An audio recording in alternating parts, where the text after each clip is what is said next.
Y ahora en 52 minutos vamos a tocar un tema que la política repite que es clave para poder sacar el país adelante. Coincido también, pero cuando después se ponen a debatir, bueno, dejan mucho que desear muchos de los que pretenden dar soluciones. Y es el tema de la educación. Y para ello hemos invitado y de forma muy generosa ha asistido a nuestros estudios Miguel Duhalde, quien es el secretario en Educación de CETERA. ¿Qué tal, Miguel? ¿Cómo estás? ¿Qué tal? ¿Qué tal? Buenas tardes. ¿Cómo andás? Bueno, gracias por venir.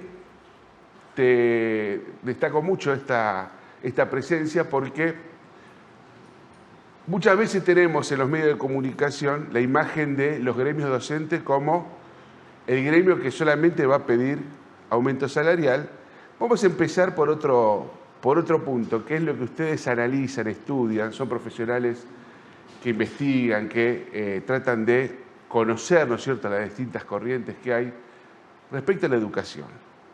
En su pronóstico, por ejemplo. Vos cuando hablamos de educación, ¿qué problemas estás viendo hoy que hay muchísimo, la irrupción tecnológica, todo lo que estamos viviendo?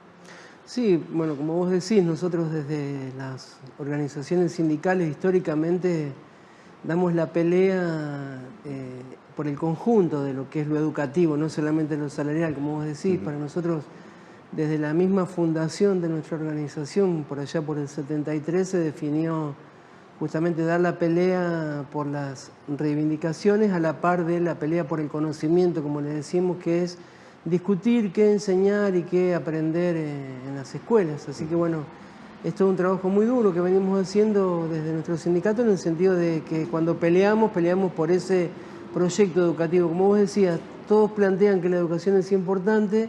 La diferencia está en qué educación se plantea desde cada lugar, ¿no? ¿Qué tipo de educación? No existe la educación como en sí mismo, sino que existen proyectos educativos de acuerdo a la perspectiva desde la cual se lo plantea, ¿no? ¿Y hoy cuál es el déficit o el problema más importante que enfrenta a la hora de educar la escuela, la educar los docentes, etcétera? Mira, nosotros venimos hablando de hoy, para hablar de hoy, que ponemos el énfasis en este gobierno nosotros porque hay un quiebre a partir de la asunción del gobierno nacional que actualmente está en el Poder Ejecutivo. Hay un quiebre a partir de una definición que marca cuál es el sentido que este gobierno le da, que es, ni bien asumen, degradan al Ministerio de Educación a una secretaría. Ya ahí no tenemos más Ministerio de Educación, hay Secretaría de Educación. Ahí ya hay toda una definición de la importancia que le da este proyecto político, por ahí para no hablar directamente del gobierno, porque hay un proyecto político más que un gobierno en sí, que tiene una idea de educación que tiene más que ver con la idea de la educación como un servicio más que como un derecho. De hecho, hay varios proyectos que han ido presentando en el Congreso, desde intentos en el decreto, por ejemplo, 70, volver a nombrar a la educación como un servicio, cosa que habíamos logrado nosotros declarar como derecho desde el año 2006. Claro, es muy importante la diferenciación esa, ¿no? Totalmente importante, porque cuando es un servicio, la educación, está la desresponsabilización del Estado, y los servicios, como todo servicio, se presta, prestación de servicio, o sea que cualquiera lo puede prestar al servicio, y si cualquiera lo puede prestar, también cualquiera lo puede cobrar. Entonces se vuelve una mercancía. En cambio, cuando es un derecho, tal como lo entendemos nosotros, hay un Estado obligado no solo a garantizarlo, sino a invertir recursos, que es, voy a la pregunta, ahora di un poco de vuelta, voy a la pregunta original tuya, que para nosotros el principal problema hoy es el de financiamiento del sistema educativo. Hay un presupuesto que hoy se ajusta y que afecta directamente a la educación, y eso lo planteamos no porque más presupuesto sea solo para salario, nosotros planteamos más presupuesto para todas las condiciones y dimensiones que significa sostener un sistema educativo público, ¿no? Bueno, eso te quería preguntar, ¿no? Porque uno piensa en qué afecta el desfinanciamiento cuando muchas veces el hecho de educar se imagina el vínculo entre un docente y un alumno. Pero hay otros, ¿no es cierto?, elementos que se ponen en juego. Exacto. El vínculo docente-alumno es fundamental. Nosotros incluso hoy estamos peleando mucho eso, la valoración de ese vínculo, porque incluso hasta tenemos la amenaza, diría, pero por nombrarlo de alguna manera, que hasta hay desde este proyecto que intenta destruir la escuela tal como la conocemos, hasta están planteando la idea de la inteligencia artificial en reemplazo de ese docente para establecer el vínculo con los estudiantes. Entonces, para que ese vínculo docente-estudiante produzca un proceso de enseñanza-aprendizaje adecuado a las necesidades, a los intereses de cada sociedad, necesitamos un conjunto de condiciones para que eso se pueda dar. No se resuelve solo con mejores salarios, pero tener un buen salario es muy importante porque un docente debe ser entendido como un profesional que se tiene que actualizar, perfeccionar, vivir en condiciones dignas, pero además trabajar en escuelas seguras, en escuelas con comodidades, en horarios que le permitan no solo dar clases, sino además investigar, reunirse, planificar, evaluar. Y nosotros hoy tenemos muchos casos, por ejemplo, de docentes con doble turno saliendo de una escuela y van a otra para poder tener un salario que más o menos les alcance para llegar a fin de mes. Entonces, todas esas condiciones precarizan ese vínculo que para nosotros es lo fundamental. Ahora, esto que plantea el gobierno y que vos bien lo describís, ni siquiera es conservador, porque al menos el proyecto conservador decía, bueno, la escuela, además de educar, tiene que transmitir valores, ¿no? O crear una sociedad con cierta cuestión o ciertos valores que... Esto ni siquiera es eso, esto es mercantilización lo más llano y burdo posible. Sí, nosotros intentamos caracterizar muchas veces, ¿no? Y nos está costando encontrar una categoría para encajar a este gobierno que en verdad tiene características de varias. Tiene características neoconservadoras, pero también tiene características neoliberales, pero también tiene características, nosotros decimos de fascismo, y el intento de imposición. Ahora voy a decir por qué fascismo, porque no lo decimos así ligeramente. El fascismo de Mussolini fue el primero en la imposición de las políticas públicas en instalar esta idea de austeridad. La idea de austeridad es lo que nosotros llamamos ajuste. Ellos le llaman austeridad. Nosotros no hablamos de austeridad porque la austeridad hasta parece una virtud. Pues sí, bueno, está bien ser austero, está bien cuidar los gastos. Sí, una cosa es cuidar el gasto y otra cosa es recortar, ajustar, achicar, desfinanciar, subejecutar y hacer que se desmonten los programas socioeducativos, se dejen de distribuir libros o computadoras, se vengan abajo en las escuelas, se quite el FONIT, por ejemplo, el Fondo Nacional de Incentivo Docente, que es alrededor hoy. Hoy están los docentes del país que tienen 2 cargos, están cobrando 200.000 pesos menos porque se quitó el FONIT desde hace 2 años. Entonces, hay toda una serie de características, pero si vos recorres los dichos, los planteos que se vienen haciendo desde este proyecto, incluso hasta subyace la idea de la destrucción de la escuela como tal, para que la que eduque ya no sea la escuela, sino la familia. Se habla del homeschooling. Y si la idea de que cada uno vea cómo puede educar a sus hijos y... Con mis hijos ¿no? Con mis hijos no te metas. Si quiero yo lo vacuno, si no quiero no lo vacuno. Yo le doy, los contenidos los tengo que decidir yo. En Brasil se vio la manifestación esta con el proyecto de Escuela Sin Partido que propuso Bolsonaro. Bueno, hay toda una serie y esto funciona. En la derecha global está impulsando este modelo. No es propio de Argentina. No, es una propuesta, una idea que maneja la derecha global que lo impulsa en los países en los que llegaron al gobierno, como el caso de Bukele, Bolsonaro, Trump, Milei, o en los países donde no gobiernan, pero sí hay, a través de las think tanks, que le llamábamos tanques del pensamiento de la derecha, promoviendo este tipo de proyecto educativo que lo que apunta fundamentalmente a la destrucción de la escuela pública, a la mercantilización de la educación y a dejar en manos de los padres bajo estos valores. Si no hay algunos valores, Dios, patria, familia, esos valores se impulsan desde estas perspectivas que tienen que ver más con el pensamiento de la derecha. Ahora, Miguel, yo escucho, por ejemplo, en la provincia de Santa Fe, que el ministro Goiti tiene como principal objetivo es la cuestión de la alfabetización. ¿Qué dicen ustedes los docentes con respecto a eso? ¿Es el principal problema que tiene hoy la actividad, si se quiere, educativa, o hay otros problemas también aparte? No, para nosotros el tema de la alfabetización es muy importante. Nosotros venimos estudiando la cuestión de la alfabetización inicial desde CETERA y distintos sindicatos de CETERA hace mucho tiempo. Y tenemos que partir de la base de que primero, bueno, Argentina es uno de los países con mayor porcentaje de alfabetización en América Latina históricamente. Sí. Por supuesto que el concepto de alfabetización fue cambiando con el tiempo, no es lo mismo aprender el alfabeto que otro tipo de alfabetización más relacionada a la alfabetización tecnológica, a la alfabetización digital, a la alfabetización crítica, a la alfabetización académica, hay distintos tipos. Ahora, desde nuestra perspectiva, la provincia de Santa Fe, como el resto de las provincias, se ha comprado un problema que instalaron en realidad las ONG y las fundaciones que hacen negocio con la educación, que fue el caso en Argentina, si ustedes recuerdan, antes de las elecciones de 2023, sí. Hay una fundación que hoy tiene mucho poder, incluso bueno, el actual secretario de Educación proviene de esa fundación, que es el Observatorio Argentinos por la Educación, sí, claro. Que aparece reiteradamente en varios medios diciendo uno de cada dos no aprende, no comprenden lo que leen, instalan eslogans. Y ellos en 2023 le hicieron firmar a todos los candidatos a presidente, de todos los colores políticos, sí. Le hicieron firmar un compromiso por la alfabetización, diciendo que había en la Argentina una epidemia de analfabetismo. En donde nosotros, bueno, nuestros equipos de investigación que tenemos en la CETERA, por ejemplo, tenemos a Adriana Poirós, que es una reconocida pedagoga, trabajamos con Delia Lerner, que son especialistas en alfabetización inicial, Mirta Castedo.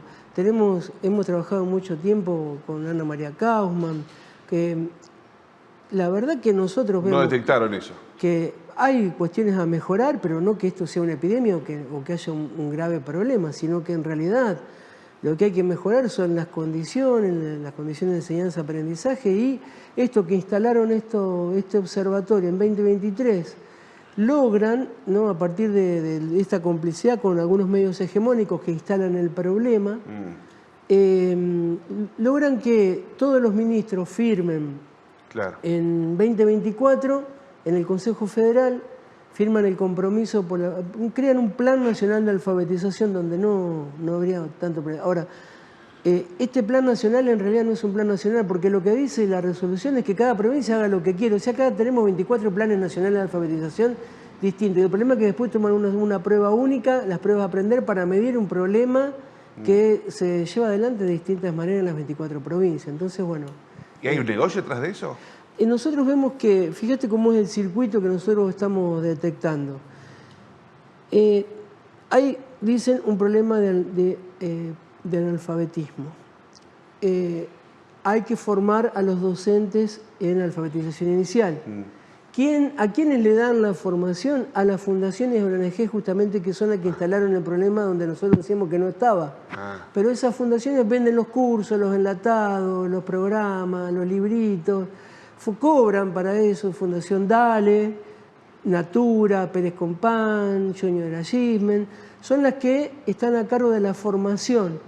Una formación que utilizan para formar en una de las líneas, porque hay varias. Acá hay lo que se denominó en los 90 la querella del método. Nosotros decimos que es más allá del método. Es un problema político, ¿no? Porque métodos puede haber varios, son Ahora, cuando yo pienso en la alfabetización, estoy pensando en chicos. Sí. Chicos, de nenas chiquitas, ¿no? Exacto, primero y segundo. Claro, después, ¿qué pasa en los años siguientes? ¿Qué pasa con los problemas? No sé, me parece fundamental en la provincia de Santa Fe abordar el tema del secundario. Claro. ¿Qué se discute en el secundario? Claro, a ver, exactamente. Tenemos, digo, en Santa Fe porque hay un problema grande de narcotráfico, lo que está pasando. Si hay muchas bandas de narco que se disputan el territorio es porque hay muchos chicos, muchas chicas que consumen. Entonces hay un problema allí que parte en edades del secundario. Bueno, ¿qué problemas hay? Exacto, no solo eso, además, los resultados que ellos dicen leer de las pruebas, que nosotros criticamos también, porque eso, la prueba es una medición que homogeneiza a un universo que es muy heterogéneo, pero las pruebas de lengua que ellos analizan para después decir que hay, dan mejor, que en matemática les va peor a los pibes. Y no hay ningún plan de matemática, porque en matemática y lengua son importantes porque son códigos del lenguaje, que son pensamientos Sí. lógicos, que es importante, pero también es importante ciencia social, historia, geografía, arte, educación física, y ahí sobre eso no hay nada. Nada. Entonces, esa mirada integral de lo educativo, Claro. además no solo hacen eso, sino que limpian de cuajo los programas de derechos humanos, educación sexual integral, interculturalidad, todo lo que ¿Eso tiene está que ver. pasando en Santa Fe también? Sí, eso no, prácticamente O sea, no hay un hay. lineamiento muy grande entre el gobierno nacional y la provincia. Sí, sí. Ahora, Miguel, ¿qué pasa con el tema este de muchos docentes quejándose por este descuento que le hacen si uno se enferma? Es una especie de presentismo. El gobierno dice que hay un premio a los que no faltan. Yo con los docentes que hablo están muy calientes y dicen esto es un presentismo y no es encubierto, sino que es expreso, ¿no? Sí, totalmente. ¿Cómo Es está así. funcionando? A ver, contame. Sí, es una medida muy perversa de aplicación, una medida en contra de los derechos, de la garantía de los derechos laborales, porque es la medida fundamentalmente a tratar de interceptar las protestas y las huelgas docentes, entonces se aplica esta que incluso la denominación es muy perversa porque es premio a la asistencia perfecta. Si nosotros no somos una empresa, una industria, una prestadora de servicios, acá se intenta pagar con criterios de productividad capitalista algo que no es. Nosotros estudiamos mucho una antropóloga que se dedica al estudio de la educación, que es Celsi Rockwell, una antropóloga mexicana, que dice no se puede comparar el sistema educativo con una industria, con un banco, con una prestadora de servicios, es otro tipo de producción de conocimiento. Ahora, ¿no crees se que- le puede medir por productividad Claro, y pagar pero- por productividad. ¿No crees que hoy los gremios docentes tienen que avanzar? Digo, avanzar, no sé si es un avance, creo que es un retroceso, en verdad. Pero decir, bueno, a ver, es un criterio que no se puede asimilar. Ahora, necesitamos, de alguna forma, tener algún criterio para poder discutir, porque ese es el lenguaje, lamentablemente, ¿no es cierto? Que yo creo que el mercado del trabajo, la clase trabajadora está perdiendo en esta discusión de la realidad. Sí, pero bueno, nosotros, a ver, esta medida lesiona aún más las condiciones. Digamos. Nosotros estamos teniendo compañeros y compañeras que están yendo a trabajar enfermos para no perder ese premio. Entonces, ¿en qué tanto bien le hace esta imposición a un sistema en vez de mejorar las condiciones de trabajo que tenemos? Nosotros la huelga es la última medida la que queremos ya. Nosotros somos los últimos que queremos hacer huelga. Claro. Porque si estamos en una huelga es porque la estamos pasando mal. Entonces nosotros preferiríamos no tener huelga porque estamos en las mejores condiciones. Entonces los gobiernos, en vez de ver cómo nos aprietan más, tendrían que ver cómo hacen para poner más inversión en el sistema educativo y generar condiciones más adecuadas para que nosotros podamos vivir con un cargo, para que nosotros podamos vivir con 30 horas cátedra como mucho. No, bueno, ese no es el plan del gobierno. Para que nosotros... No es el plan del gobierno. Bueno, entonces eso Ellos dicen que para llegar a ganar cerca del 1,5 millones tienen que tener completa la jornada, 8 horas frente al aula. Bueno, Eso es lo que plantea el gobierno. Lo de la jornada completa es un planteo que nosotros estamos de acuerdo en que pensar la escuela como jornada completa. Ahora, Sí. para eso necesitan el doble de lo que nosotros estamos diciendo ahora, porque la jornada completa, ¿qué implica? A ver, ¿cómo es Tener eso? escuelas que no tenemos, porque la jornada completa que te saca el turno tarde de todas las escuelas. Sí. Entonces, si vos tenés una escuela que a la mañana va un turno y a la tarde va el otro, el turno completo de las 8 horas te lleva desde las 7 de la mañana hasta las 3 de la tarde. Claro. Entonces ahí se te va un turno, necesitas el doble de las escuelas que tenemos ahora, el doble de maestros, porque el maestro ya con un solo turno, ojalá tuviésemos un solo turno de 8 horas, que las 8 horas no son frente a los pibes. Frente a los pibes son 5 horas, pero las otras 3 horas las usamos para formarnos, para investigar, para reunirnos, para planificar, para evaluar. En esas 3 horas que los chicos no están con las docentes del curso, están o en plástica, o en educación física, o aprendiendo Claro. otro idioma, o con tecnología. Entonces, ojalá, pero para eso... Y que se no tengan que necesita- estar corriendo de una escuela a otra, ¿no? Exacto, y vos formás parte de una sola escuela. Sí, ojalá el gobierno haga eso, pero para eso tiene que duplicar el presupuesto educativo que tiene, cosa que es lo que no quieren hacer. Entonces, ojalá que hagan eso. Y Se cuando lo hablan exigimos. con esto, cuando lo ponen sobre la mesa, ¿qué les dice el ministro? No, este es un gobierno que no dialoga. El gobierno no dialoga para nada. Tienen una No, pero no hablo del gobierno nacional, hablo del gobierno El provincial. gobierno provincial no dialoga para nada. El gobierno llama a la paritaria provincial para decir esto es lo que nosotros tenemos de aumento y de ahí no se mueven para ninguna. No hay un diálogo, no hay una posibilidad, incluso con una soberbia que nosotros, yo lo quiero decir, con una soberbia que no deberían tener este tipo de personajes que realmente deja mucho que desear, no solo desde el punto de vista político, sino desde el punto de vista pedagógico, como el ministro que tenemos. La verdad bueno, que pero es licenciado en no, Ciencia y Educación. bueno, sí, los títulos son los títulos, pero después en la cancha Fue se ven los decano de pingos. Humanidades. Sí, pero en la cancha se ven los pingos. Le falta un poco de conocimiento de lo que es el sistema educativo en sí mismo, porque uno en la Torre de Marfil puede obtener muchos títulos, pero después el sistema educativo se construye todos los días en las escuelas y bueno, caminando y pateando los patios, las salas de profesores. Entonces ahí eso es lo que le está faltando a este proyecto provincial. Vos decís, eso está faltando y no hay diálogo, ¿no? No, para nada. A ver, yo creo que una gran base electoral del gobierno de Maxi Puyaro y de socialistas, porque también hay muchos socialistas, gente del PRO también, yo veo ahí que hay mucha base electoral de ellos entre los docentes. Sí, ¿No me equivoco, Miguel? No, los números... Yo conozco muy pocos docentes peronistas, ¿eh? No, pero los números dan cuenta, voy a los porcentajes que saca todo estos proyectos en la provincia de Santa Fe, y sí, nosotros lo vemos, nosotros no estamos impulsando que voten el peronismo, la izquierda, nosotros estamos impulsando que los compañeros, trabajadores y trabajadoras, no solo de la educación, no se peguen un tiro en los pies de nuevo. Nosotros estamos impulsando que si estamos en defensa de la escuela pública, si de lunes a viernes damos Paulo Freire, bueno, el domingo nos votemos a la derecha. Claro. Porque nosotros no nos puede dar lo mismo cualquier gobierno y después vamos a discutir. Nosotros necesitamos que haya gobiernos que por lo menos se sienten a dialogar. Después discutimos, tenemos matices, tenemos diferencias, pero no podemos votar a gobiernos que después ni siquiera nos llaman a... La docencia ha votado, gran parte de la docencia ha votado pero puede haber mucha desilusión también, ¿no? Que clausura la paritaria nacional docente. ¿Hay desilusión? Sí, yo veo que muchos compañeros están, no solo desilusión, sino desencantados y enojados en algunos casos. Veo mucho enojo, ¿no? Porque hay mucho maltrato, cómo se bajan las medidas, cómo se bajan las circulares, ven cómo se ha precarizado el trabajo en estos últimos tiempos. ¿Y con Milei, crees que hay muchos docentes que votaron a Milei también? Sí, evidentemente, bueno, el porcentaje que sacó, en ese porcentaje debe haber muchos docentes, y no solo de docentes, ¿no? De trabajadores del Estado, sí, de trabajadores metalúrgicos, en un país, en un proyecto que cierra la industria. Bueno, eso es un trabajo que tenemos que darnos los militantes, las organizaciones, trabajar con los compañeros y las compañeras. Los gremios, ¿no? Que vuelvan a creer también. Sí, también, por supuesto. Eso nosotros también tenemos que hacernos cargo de la necesidad de repensar la etapa en función de, cuáles son las formas de pensar de las nuevas generaciones, no solo de las nuevas, ¿no? Sino de todas las generaciones que han votado, porque a Milei lo han votado de todas las generaciones. Muchas veces se habla de los jóvenes, pero hay un gran porcentaje, pero también tiene votos de otras generaciones con los cuales tenemos que trabajar mucho en discutir, en pensar y construir propuestas que sean democráticas, que sean inclusivas. Che, te agradezco muchísimo, un gustazo.